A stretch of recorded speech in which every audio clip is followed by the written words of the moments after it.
លោកណាត់ថាភងទទួលស្គាល់លទ្ធផលប៉ុន្តែប្រកាសមិនចុះចូលជាមួយគណៈបករបស់អនុទានដាច់ខាតការបោះឆ្នោតនៅប្រទេសថៃបានបញ្ចប់ហើយខណៈលទ្ធផលបឋមបង្ហាញថាគណៈបកភូមិใจថៃរបស់លោកអនុទានឆាន់វីរគុលជាប់លេខ1ទទឹមនោះដែរលោកណាត់ថាភងរឿងផាន់យវុធនៃគណៈបកប្រជាជនក៏មិនតវ៉ាអ្វីដែរដោយប្រកាសទទួលស្គាល់លទ្ធផលនេះប៉ុន្តែប្រកាសថា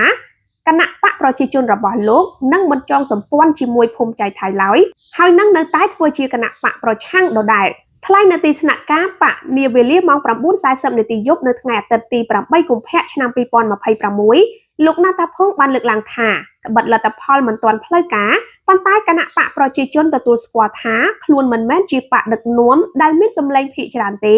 ប៉ុន្តែនៅតែប្រកាន់ភ្ជាប់នៅគោលការណ៍ដែលបានដាក់ចេញក្នុងអំឡុងយុទ្ធនាការឃោសនាបោះឆ្នោតគឺការគោរពតាមដំណើរការប្រជាធិបតេយ្យដោយទុកឲ្យគណៈបកដែលទទួលបានសម្លេងឆ្នោតភាគច្រើនជាអ្នកដឹកនាំបង្កើតរដ្ឋាភិបាលចុះ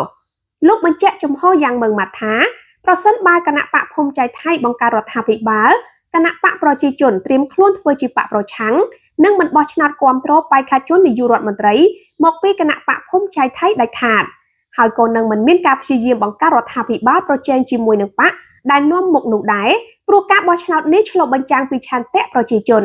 ដោយឡែកពាក់ព័ន្ធនឹងរដ្ឋធម្មនុញ្ញថ្មីលោកណាត់ថាភងជឿជាក់ថាទោះគណៈបករបស់លោកមិនបានចូលរួមក្នុងរដ្ឋាភិបាលដើម្បីរុញច្រានរដ្ឋធម្មនុញ្ញថ្មីក៏ដោយក៏នៅតែមានការគាំទ្រពីព្រឹទ្ធសភាដែលជាផ្នែកមួយនៃដំណើរការនេះដែរសូមជម្រាបថាលទ្ធផលក្រៅផ្លូវការគឺត្រឹមម៉ោង 7 ព្រឹកថ្ងៃច័ន្ទគណៈបកភូមិใจថៃជាប់លេខ1ដោយទទួលបានអាសនៈចំនួន200គណៈបកប្រជាជនជាប់លេខ2មាន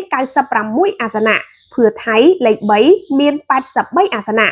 និងខ្លាថាមលេខ4មាន64អាសនៈ